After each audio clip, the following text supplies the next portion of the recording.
Hey everybody, I thought I would show you a quick look out on our deck this morning before we get started. I've got an awesome typewriter today. We haven't had one of these, so I can't wait to show it to you. And if you're wondering why my throat is a few tones lower and a little bit scratchy, I'm about to show you. Okay, this is our back deck here, Table Rock Lake. We have a beautiful view. It's so lush.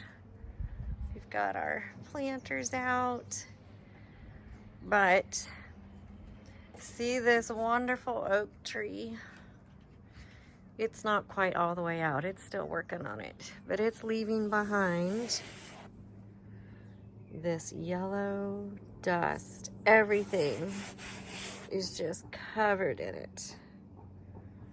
Cars are inside of our house. It's got the yellow pollen all over it. And so, oh, I hear my hummingbird. Do you see the hummingbird? Here he is. There's my hummingbird. Okay, he's gone. All right. Okay, I know that's a long intro for a typewriter tutorial, but thought I would take you out to show you outside for a moment, and you got to meet our hummingbird. So, and now you know why I have a low, scratchy voice today. So we're gonna take a look at a 1930, let me look at my notes, 36 Universal Underwood. We've had the Universal Underwood before, but not this old. So this is the first time I've had this particular model of the Universal Underwood. So let me turn the camera around and let's take a look at it. Okay, so here's this 36 Underwood, and I am gonna lift it up so you can kind of see it. It's got some really neat, I love the keys on this one. It's not the glass keys, but they feel really nice. And for those of you for ribbon, just give you an idea of how to thread your ribbon. There you go. It's a very lovely typewriter. I actually really like it. It reminds me of the 30s, probably this is around the same time frame, the Royal Quiets, not the Quiet Deluxe, the Royal Quiet, or like the Royal Model A. The O is a little bit smaller, but this has that size, kind of an ultra portable typewriter, and I loved the feel of it when typing. I enjoy the size of it, and anything that's black gloss is just wonderful for me. So let's go ahead and I'm going to show you how to use it. From what I've figured out, it's pretty simple. It's a pretty basic typewriter. You can see the decals are in still really good condition. This plate folds over, and this is where you'll find your margin sets. So you just press from the back and drag along to where you want it. And fold your plate back up.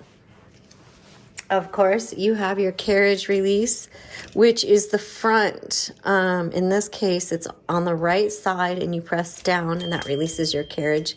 I guess you can do it here as well on the left. Also on the right side, your paper release.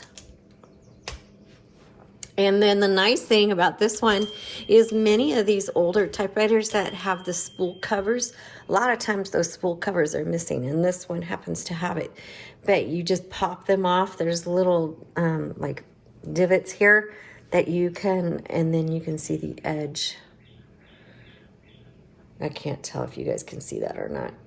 That's the edge, and it just snaps in there, and it's got that kind of clip on this side as well. This is a 2-color typewriter ribbon, so you can use the black red, which is standard. You could do a single color if you want, but here's the color selector. It's on red right now. You flip it over to black. Your stencil setting is right there in the middle. And then you just snap that cover back on. Oops. Ha. Okay, so see there's a slit. Got to make sure the slit is on the inside because it goes over the ribbon. That was my fault there.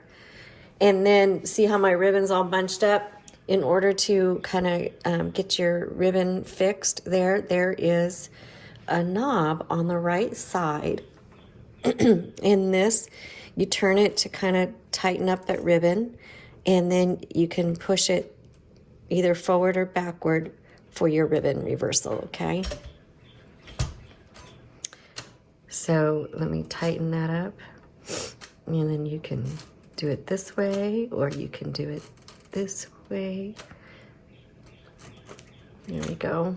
So that's one way, flip, other way. So that is your ribbon control over there. Right here it says touch tuning. It's similar to touch control, just determines how hard your type bars, which are these right here, strike your paper. Let's go ahead and load some paper.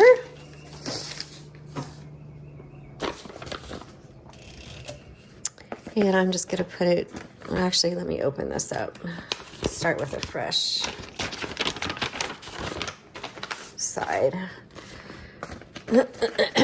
And you just set it right behind your roller, turn the handle and bring that through. Make sure your metal bar is nice on top of your paper.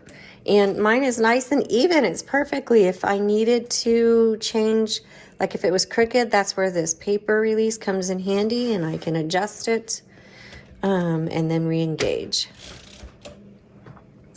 Your backspace is going to be this green lever right here, your shift lock. This silver button is actually your margin release.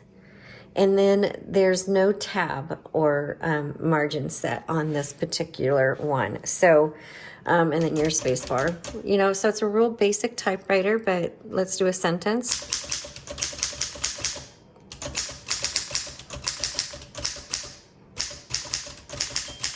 There's the bell. Now it's stopped on me because I'm at the end of my margin. So I'm gonna hit that button, hit the return handle. And I have to tell you, this actually types really, really nice. I'm so tempted to switch this out with my Royal Quiet because I really, really like this one better. Okay, and then for that I was typing in black, let's type in red.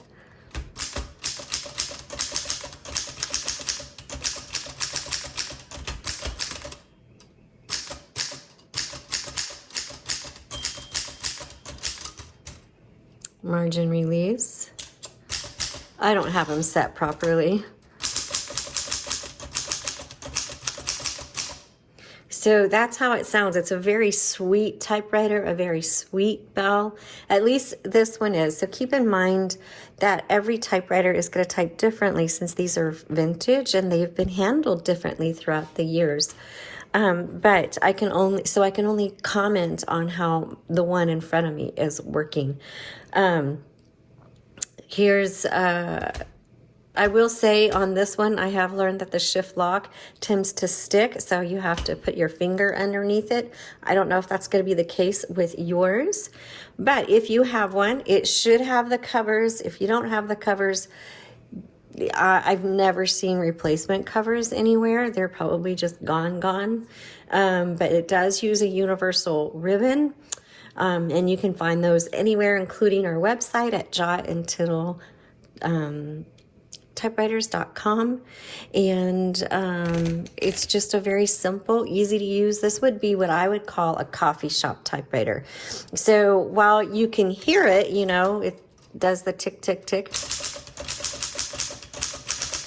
It's a very sweet one. It's not an annoying sound. So this would do really well in a public space. And because it's a lot smaller than some of the other ones, this is a great model if you're someone who really likes to type in another location, like at a coffee shop or outdoor at a park or something like that, or you live in a small space or you like to travel.